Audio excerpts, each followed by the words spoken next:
Hey Kev, let's follow this trail over here. This looks like there might be something waiting down there. All right. Hey, wait a minute. Do you hear that? Yeah, I thought it was just me. What the heck is that? I don't know what that is. Whoa, do you smell that too? That's unbelievable. Hey, look. What the? Hey, look, those branches are moving over there. What the heck is that? Holy cow, is that what I think it is? Look at that thing. Oh my God. It's a freaking Sasquatch.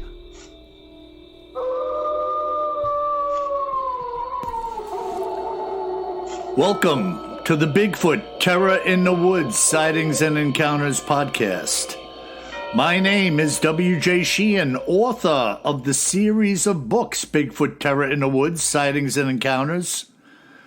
Mucho volumes, 38 volumes in paperback, ebook, Kindle, and audiobook now. And that's including the 7-volume regional series I just wrapped up about a month or two ago. And have at it, folks. There are a lot of good, credible accounts in there, come from all points of North America. And have at it and leave a good review. And now, my co-host and brother, KJ Sheehan. Kev, how are you? I'm doing great. What's going on? Nothing. I told you I just put my burpee plants into pots on my deck today. And I buy these black and blue salvias for the hummingbirds. Ooh. And, it's funny with burpee, some of these plants, I put my order in January. And basically what you're doing is you're paying up front and reserving something out of the greenhouse for yourself. And these are the ones they ship them to you, and they're like, they basically pull them out of the dirt and wrap them up. Well, they're little plants. I'm sure they came out of a greenhouse down south. Do they have dirt around the bottom or just roots? Yeah. Yeah, they're in pots. They're in soil. The soil is moist.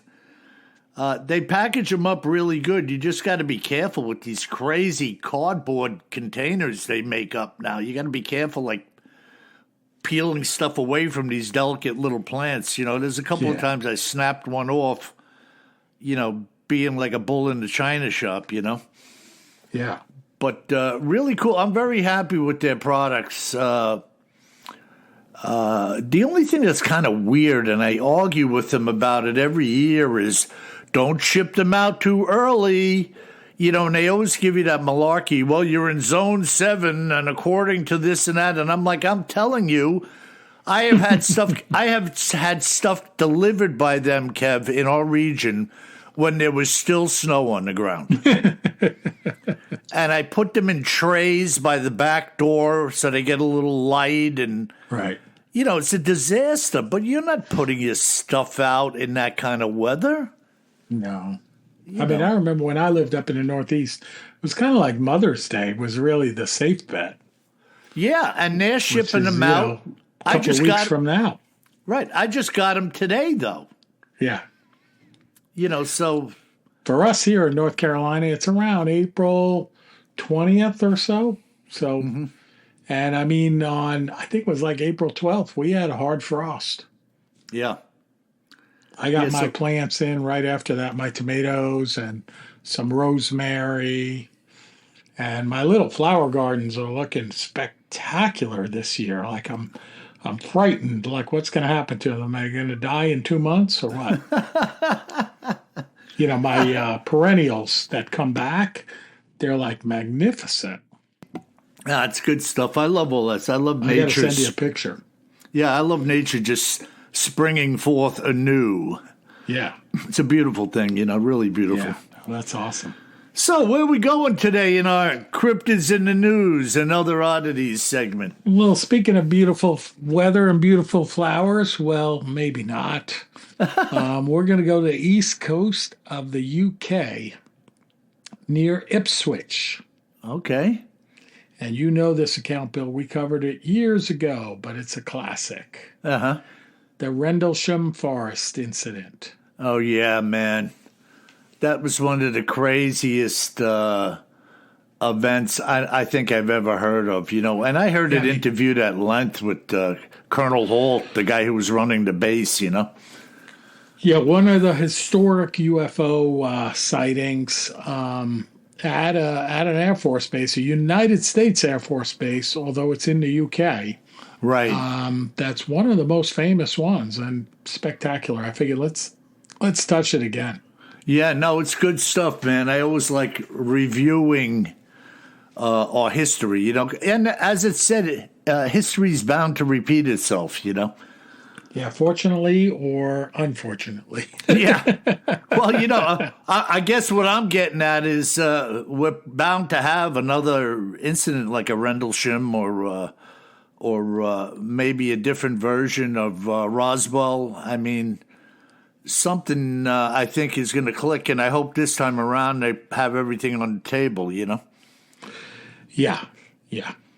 One can only hope. We know what actually happened. Yeah. Because you'll see in this case, things get a little murky at the end.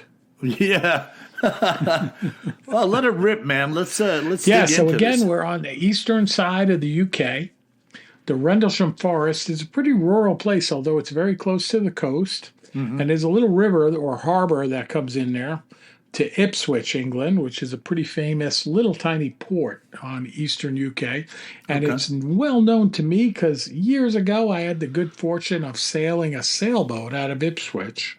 Wow. For about 8 or 9 hours. We ended up going back to Ipswich, but it was super cool. Mm-hmm. So What kind of boat was it? It's got a special place in my heart. What kind of boat was it, Kev? It was a 63-foot sailboat. Wow. A big sailboat. Wow, that is a big. Obviously, a crew on it. Yeah, well, if you count like 5 of us, yeah, we were crew. Yeah, that's five is good to get it going and keep it going, Yeah. I remember it was really cold, though. It was a great breeze. It was in the spring. And, of course, in the summer up there, it's pretty cold anyway, but it was in the spring. And it was cold. And up in Ipswich and in the UK in general there, they have some huge tides. Like I remember we were going out down to the boat. And, Bill, you remember when we would go down to the boats when we were kids, they would have like a floating dock that the boats tie up to. And it would go up and down with the tides. And it was hooked to the pilings.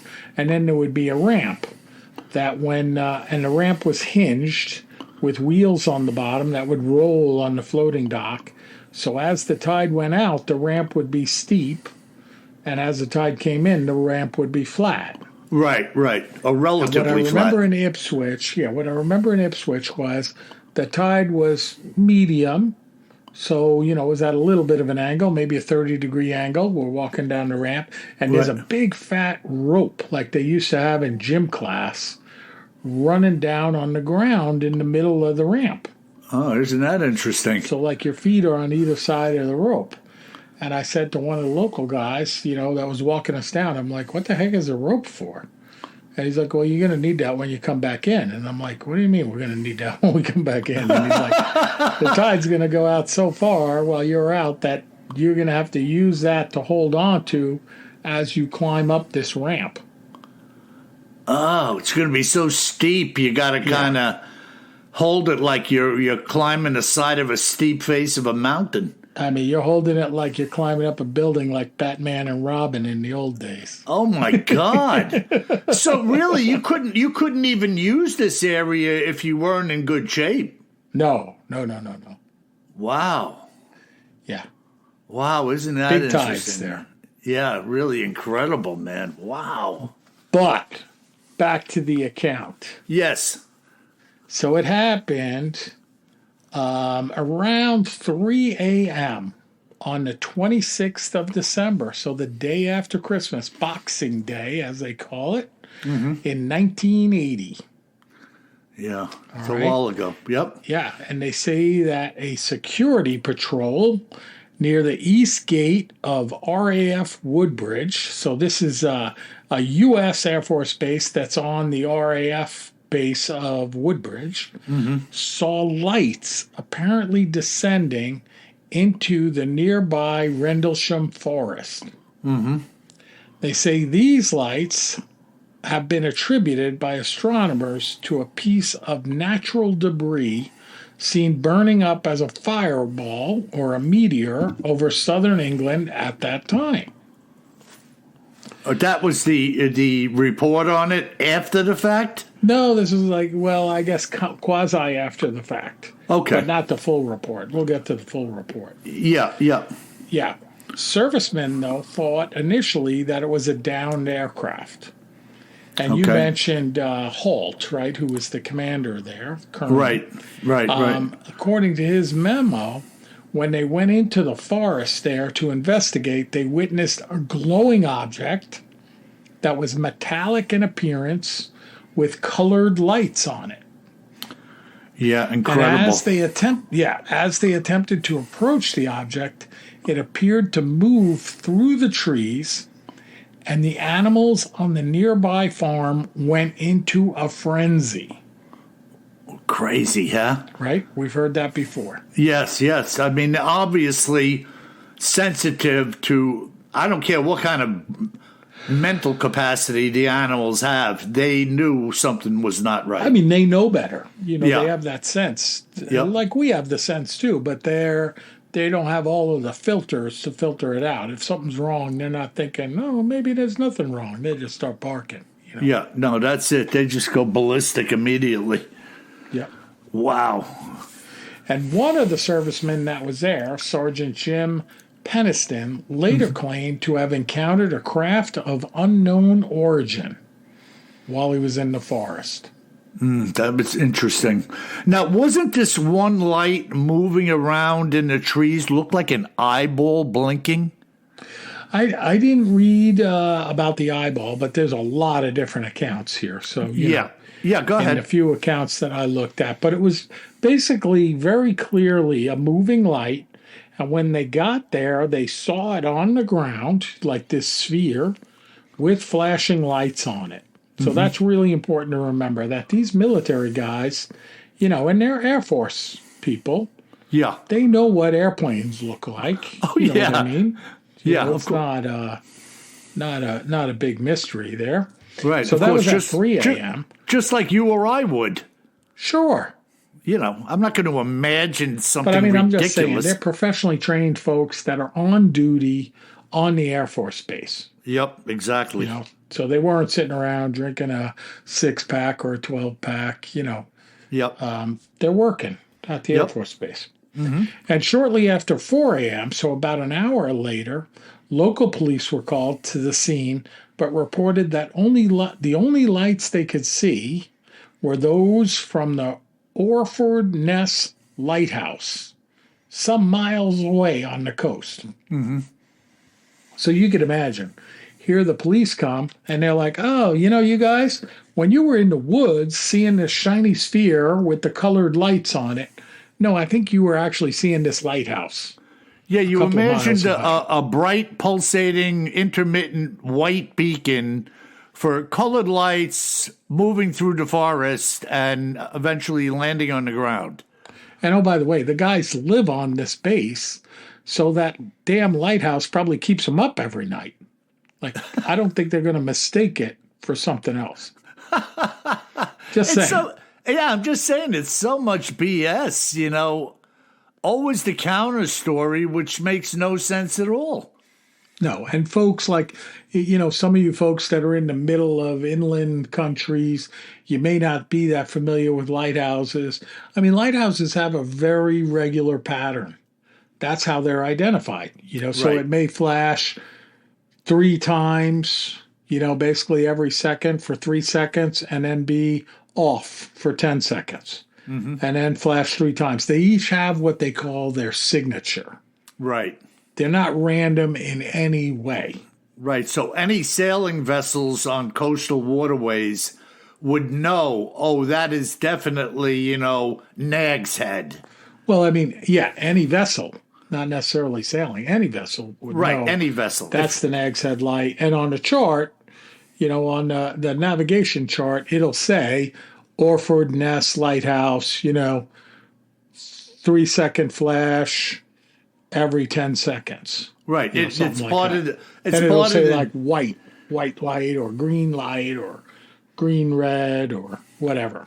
Right. So there's no mistaking what you're seeing. The information's right there. No. I mean, like when I read this stuff, I'm like, it's comical because, Bill, and a lot of our audience know I spend a lot of time out on the coast of North Carolina. We have a lot of lighthouses. Yep. And like I can see them. Like if you blindfolded me and spun me around 3 times and I looked at it, I'd be like, oh, that's an Oak Island light. Because I can tell by that signature in the dark.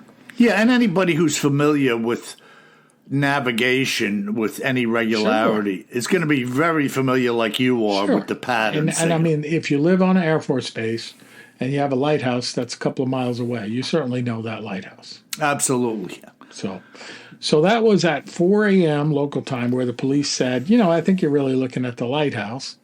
And then after daybreak, servicemen returned to the small clearing near the eastern edge of the forest where they saw this sphere and the flashing lights, and they found 3 impressions on the ground in a triangular pattern, as well as burn marks and broken branches on nearby trees. That's interesting, huh? Yeah. Now, you wonder, like with the broken branches, it's moving around in the dark. It's otherworldly. You would think it would be beyond cracking into things while it's moving around, but apparently not. Well, and, I'm not so much counting on the broken limbs, but certainly the imprints and burn marks in the ground. Yeah, and didn't they pick up radiation also? Didn't they? They did. Yeah, we're going to go there in a minute. Uh-huh. So the deputy base commander, you mentioned him earlier, and I followed up with it, Lieutenant Colonel Charles Holt, visited the site with several servicemen in the early hours of the 28th of December, so a few days later. Mm-hmm. And they took radiation readings in the triangle of depressions and in the surrounding area using an AN/PDR-27, which apparently is a standard U.S. military radiation survey meter. And they recorded 0.07 milliroentgens per hour. In other regions, they detected a little less than half of that, of 0.03 per hour. And that level of 0.03 is about the background level of radiation in that area. Okay. So they found higher radiation around the 3 imprints, which is interesting. Right, which one would say, why? Yes. Conveniently placed around the 3 imprints where they saw the craft? And the burn marks. And the burn marks, come on, man. And then furthermore, they say that they detected a similar burst of radiation over half a mile away from the landing site, but in some other particular site. Oh, that's interesting. Maybe they don't say it, but maybe it sat down there first and then landed over in the forest here. Yeah, very interesting. Very interesting indeed. And the animals reacting at the same time that this thing started moving through the forest is not to be ignored, No, you can't ignore that. No. It's animals are very sensitive to things that we just kind of discount in this day and age, Yep.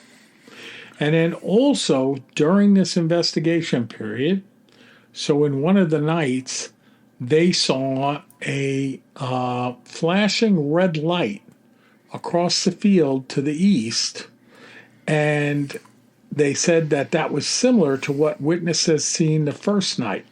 Mm-hmm. But the Orford Ness Lighthouse is visible further to the east, but on the same line of sight, but doesn't have the same light on it. Yeah, now here's where you opened my eyes, literally. That flashing red light they saw out in the field, I believe, was also seen earlier as a sphere blinking, looking like an eye blinking, moving through the trees. You remember earlier when I said it was looked like an eye blinking, and you said you hadn't read about that, but that description of the red light out in the field blinking was the same as what was seen moving through the trees in the forest, moving around, like definitely under some type of control. Because it was able to move in and out and around like, it was running around through the trees, Yeah. And things just don't do that. Things just don't do that.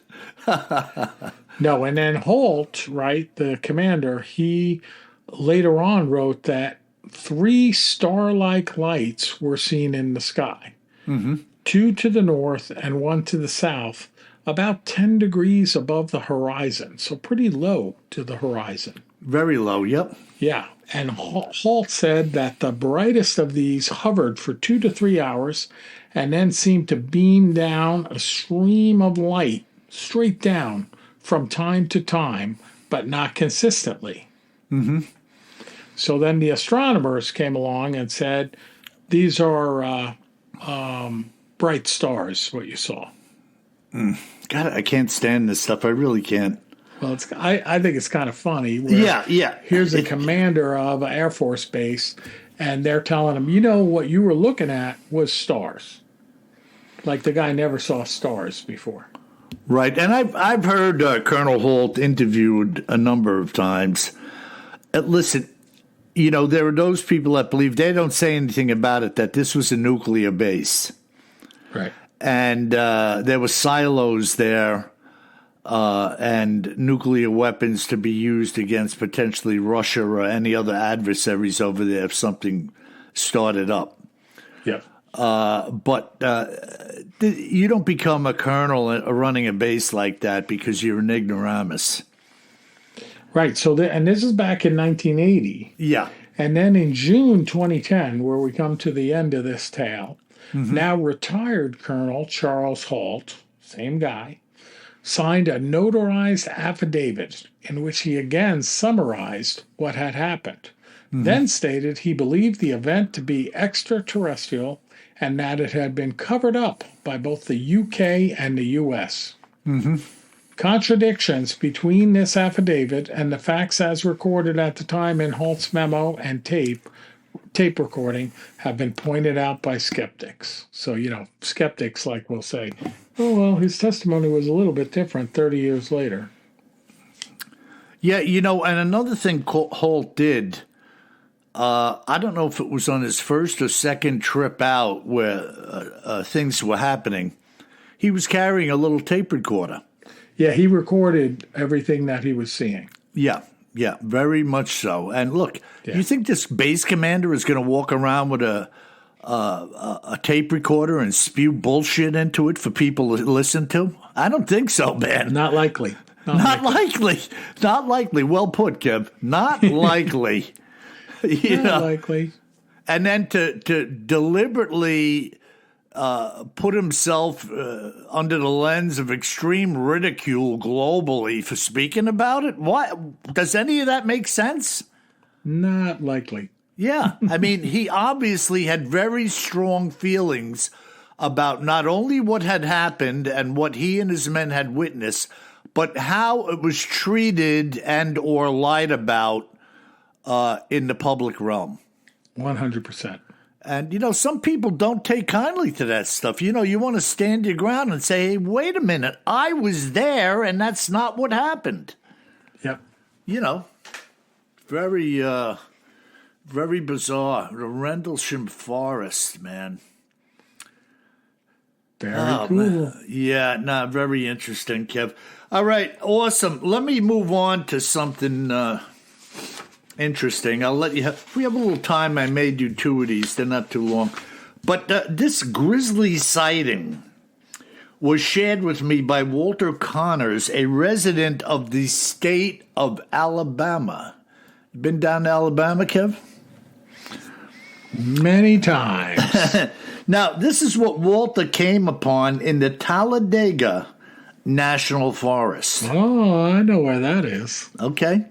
And, of course, the Talladega Raceway, Speedway.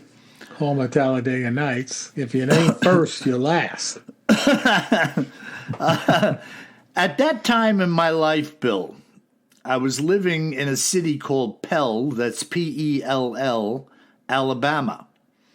having since moved further south in the state. My then girlfriend and I had planned a little campout for 4 days in the Talladega National Forest, where I had spent considerable time through the years.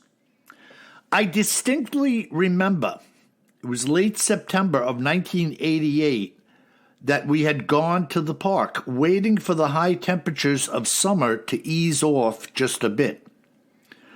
Nothing is worse than spending time in a tent baking your ass off with no relief. 2 days into our little soiree in the woods, Laura and I were hiking through the trees. Nothing unusual about it at the time. We had come out of the pines at the time of this sighting, now walking for a stretch on an off-road trail or access road, well worn and obviously in use for many years. Unlike any dirt road you may have seen, it was wide enough for a truck to use, with a track on either side from the tires and a low berm covered in grass in the middle. As we hiked along, virtually at any point you could see ahead of you on this road for a good 100 yards or more, the pines flanking the road being very short and spindly.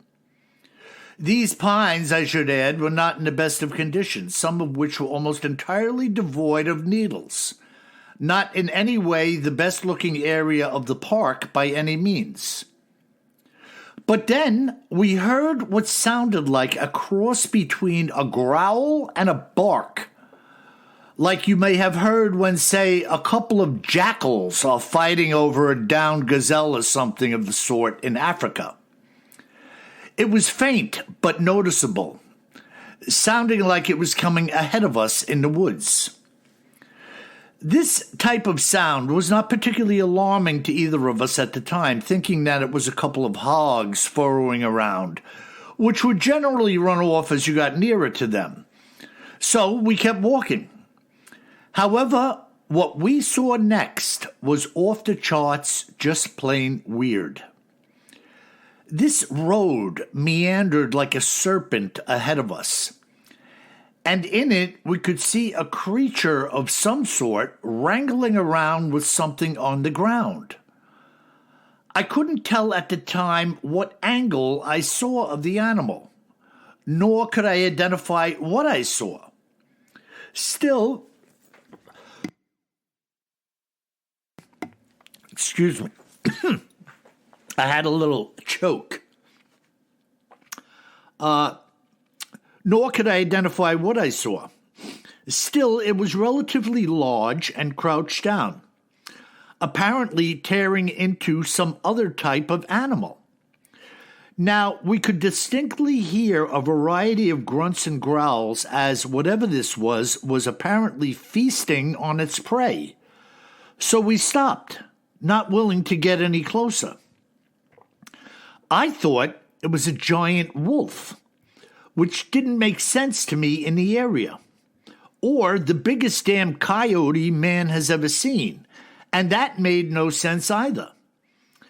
Suddenly, whatever it was, started thrashing its head from side to side violently, ripping and tearing at the flesh, allowing us now to get a good look at the profile of its face and mouth.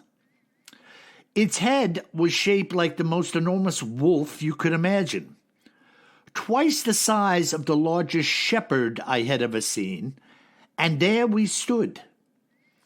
I was just about to signal Laura to leave when with one of the turns of its head, it must have seen us peripherally and launched to its feet.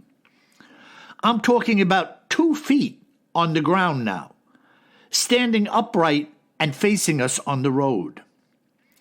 I physically jumped when it did so, and Laura tucked behind me as we started to move backward. It was kind of snarling, growling, and barking in combination, much like a junkyard dog does when you approach the fence around a property, defending its meal from intruders. I was out of my mind with fear, Bill, trembling bodily from head to toe. But it did not advance towards us whatsoever, simply standing its ground and ready to fight, apparently. It then turned, crouched back down to begin eating again, growling and yapping away while it was doing so, and we hightailed it out of there.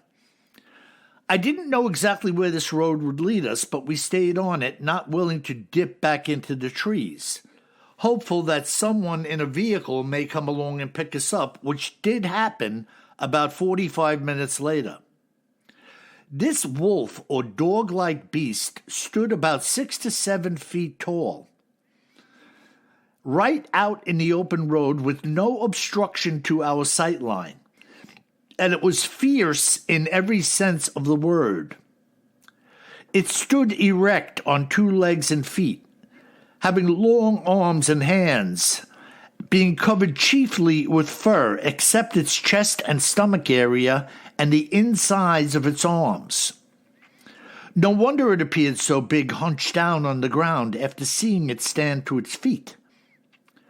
A Forest Service vehicle had approached us down the road a piece, stopping to say hello, and we went off on this poor man about what had just happened. He must have thought that we were a couple of dopers hanging around the woods when we started to tell our tale to him. But he did begin to come around as we were talking.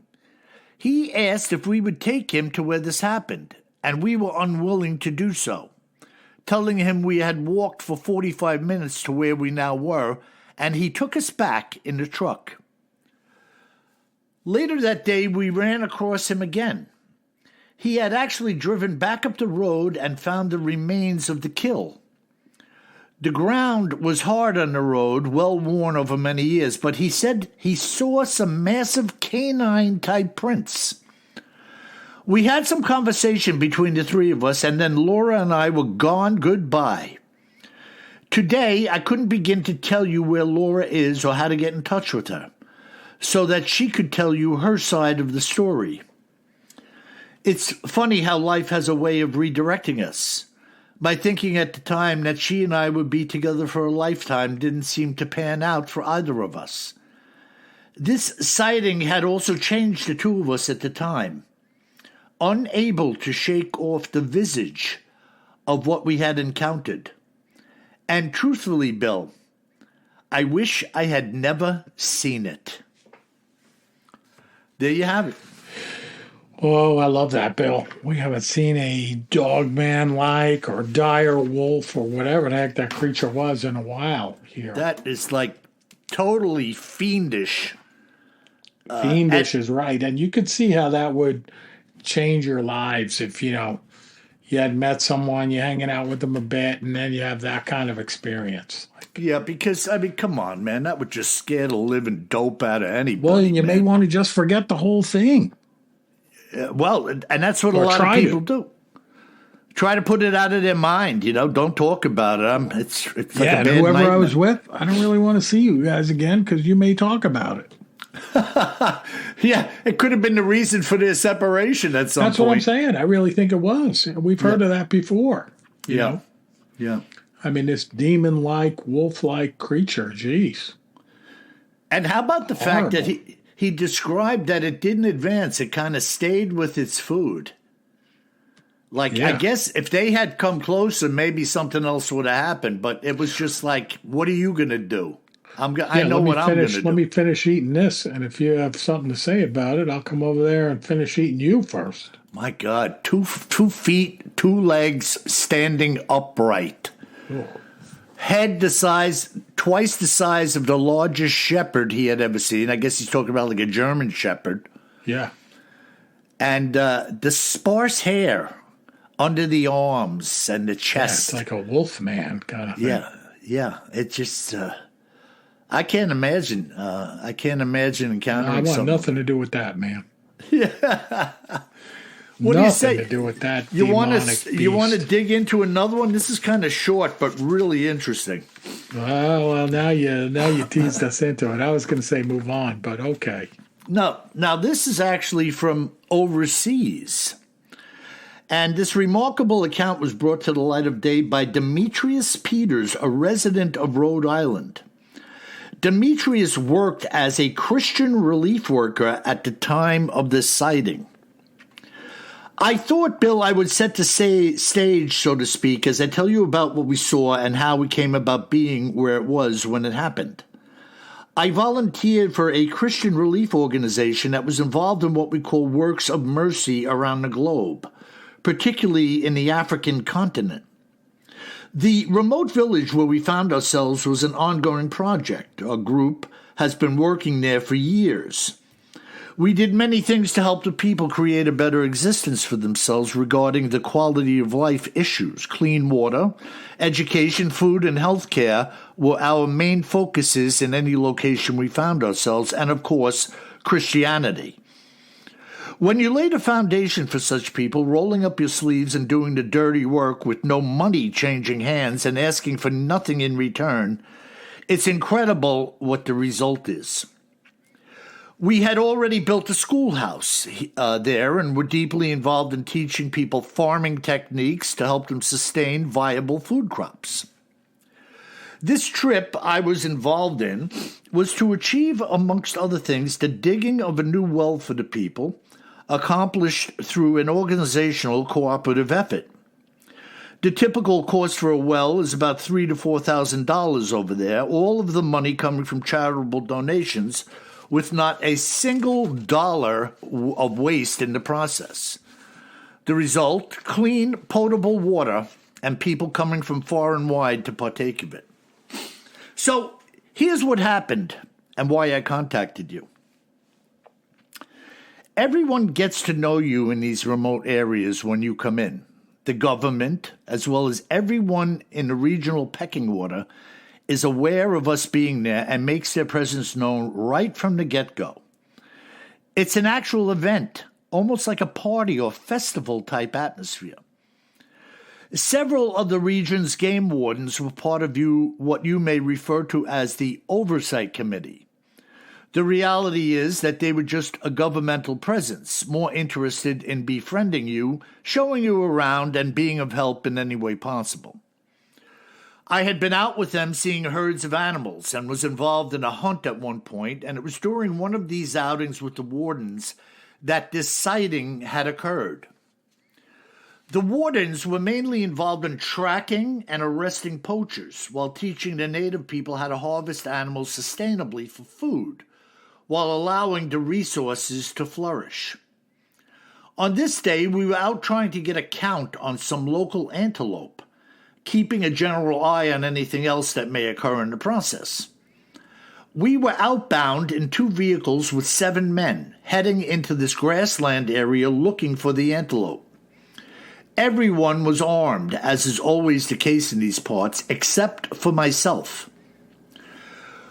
We had stopped and were glassing the surrounding area for signs of life when Terry, the warden, gave the directive to head in a specific direction, which we did. There are animals everywhere you travel out here, from water buffalo to lions just wandering around, none of which run away from the vehicles, showing little if any interest in who we are or what we are doing. We once again came to a halt, as immediately some of the men started to show an apparent interest in whatever they were seeing, speaking in their native tongue in what was an excitable tone. Terry gave me a pair of binoculars, directing me to look at the distant tree line near this antelope herd. We were still hundreds of yards away. I should mention Terry was an expatriate from Australia, because what he said next was incredible.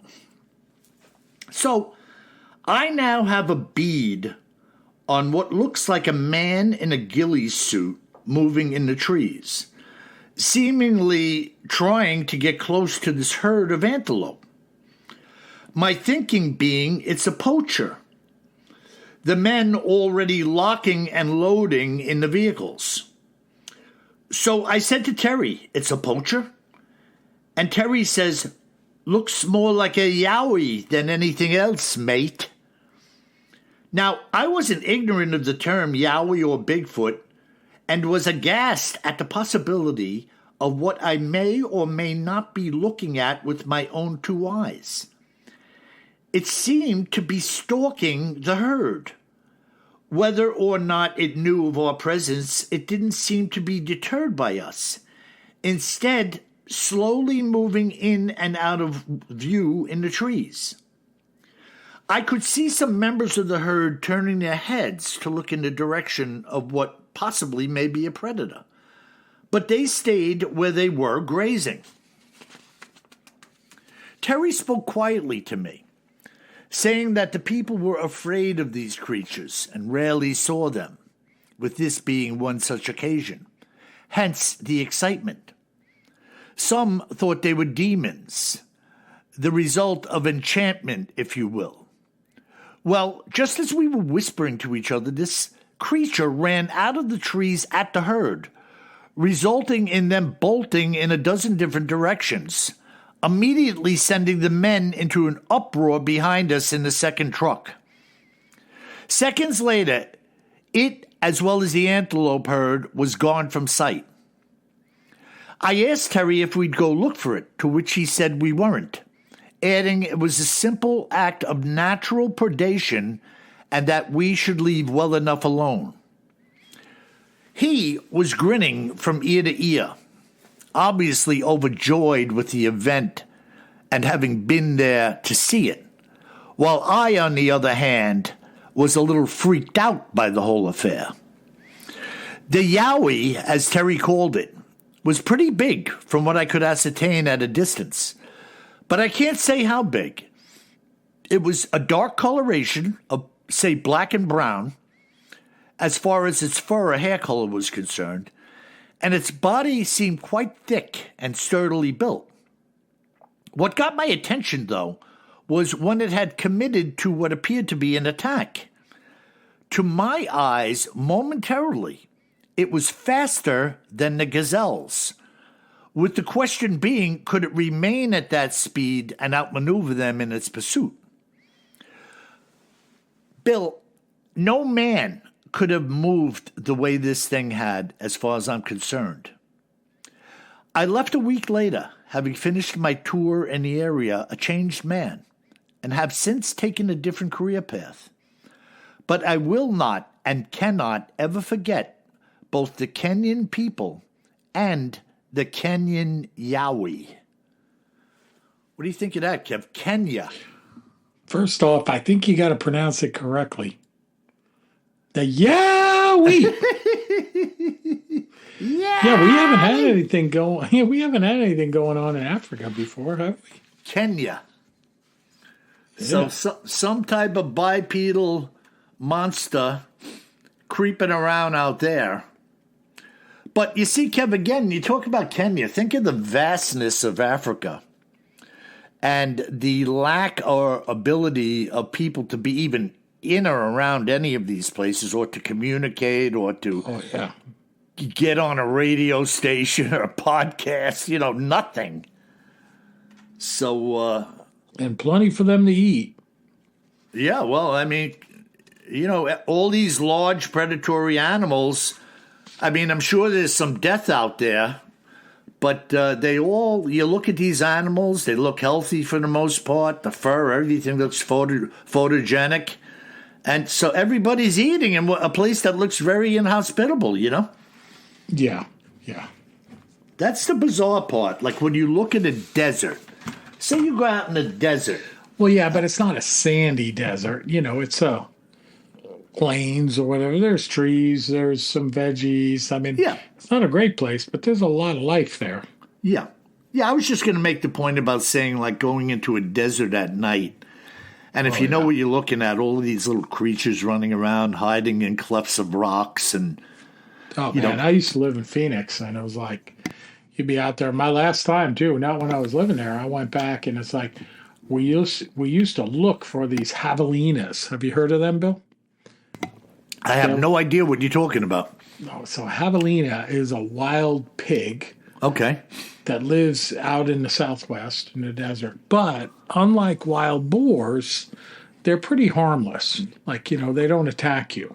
Are they little? And they're kind of blind, pretty much blind, but they have a really keen sense of smell. Are these small pigs, Kev? What's that? Are they small pigs?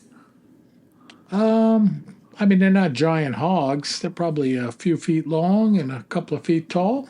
Okay, I'm thinking of something else then, but yeah. Go ahead. But they, well, I lived out there for 3 or 4 years in the desert and always looked for them, but never saw one. Saw everything else, Mm-hmm. And then I went out there to visit. It was funny. I was at this resort up in Scottsdale, like this golf resort. And after dinner, they give you this little flashlight, little clickable flashlight between your fingers. Mm-hmm. So you can walk back to your room like they were like these little cottages, kind of. Mm-hmm. And I go walking back to my room thinking I'm not going to see anything. And there's like 10 javelina outside my door. At my room. 10 javelina. Yeah, I had to live there all the time. And then I go to a resort to stay for a couple of nights and run into a herd of javelina.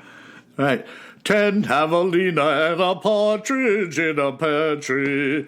But my point is there's just a ton of life out there, Yeah. Even though when you're there during the daytime, you're like, how could anything live here? Well, here they're seeing this guy. He thinks initially in his mind, it's possibly a guy in a ghillie suit. Yeah. And he turns to the warden and says, is this a poacher?